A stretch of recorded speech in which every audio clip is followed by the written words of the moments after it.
President Biden says the evacuation of U.S. citizens and Afghans who aided the United States will continue despite terrorist bombings that have killed dozens of people, including U.S. troops.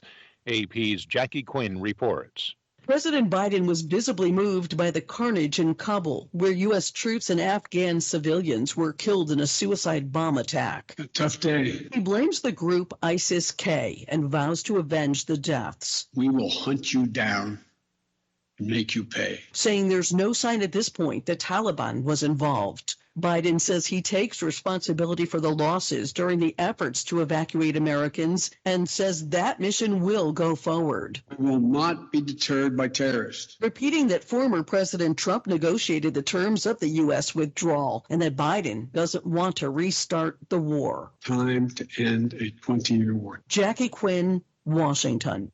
The Islamic State group affiliate believed to be behind the suicide attacks in Kabul is thought to pose a global threat. We get more from AP's Ben Thomas. Western governments have raised urgent warnings about the threat of attacks by Islamic State Khorasan, or ISIS-K, a group that considers the Taliban to be too moderate and peaceful. While the Taliban have confined their struggle to Afghanistan, ISIS-K has embraced the Islamic State's call for a worldwide jihad against non-Muslims, an establishment of a caliphate to unite the Islamic world. They're believed to be behind dozens of attacks against civilians in Afghanistan and Pakistan, particularly minority Shiite Muslims. While the group has yet to conduct attacks against the U.S. homeland, Washington sees it as a chronic threat to U.S. and allied interests in South and Central Asia. I'm Ben Thomas.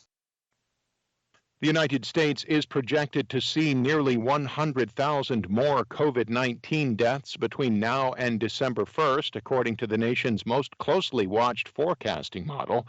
However, health experts say that toll could be cut in half if nearly everyone wore a mask in public spaces. In other words, what the coronavirus has in store for the United States depends on human behavior.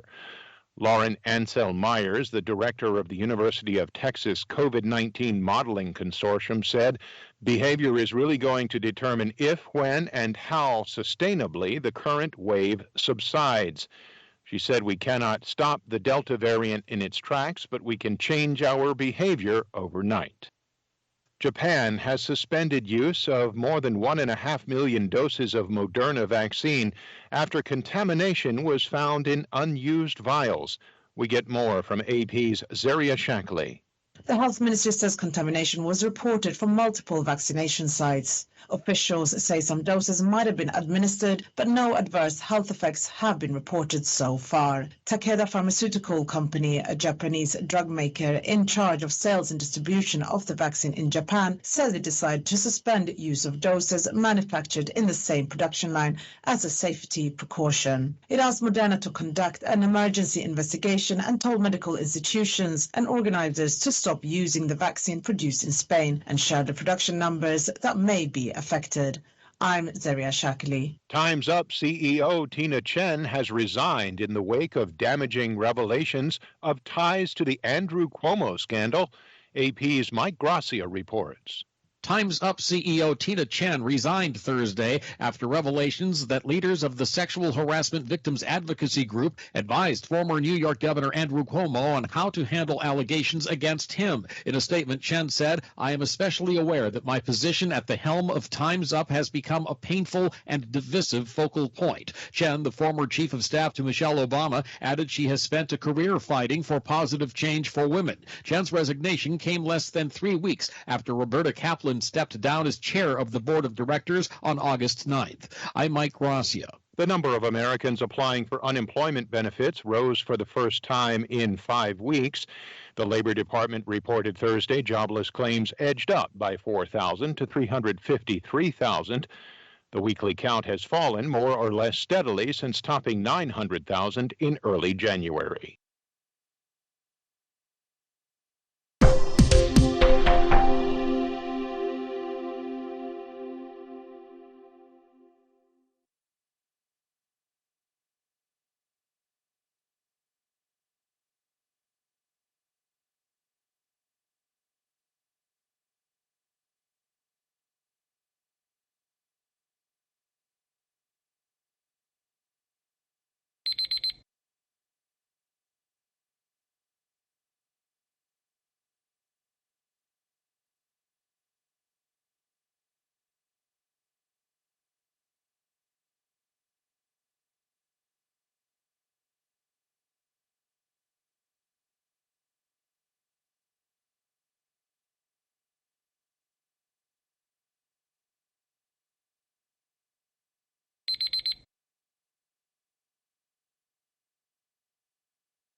Hi, thank you for watching. I hope the videos are useful for you. Please subscribe to my channel using the button below.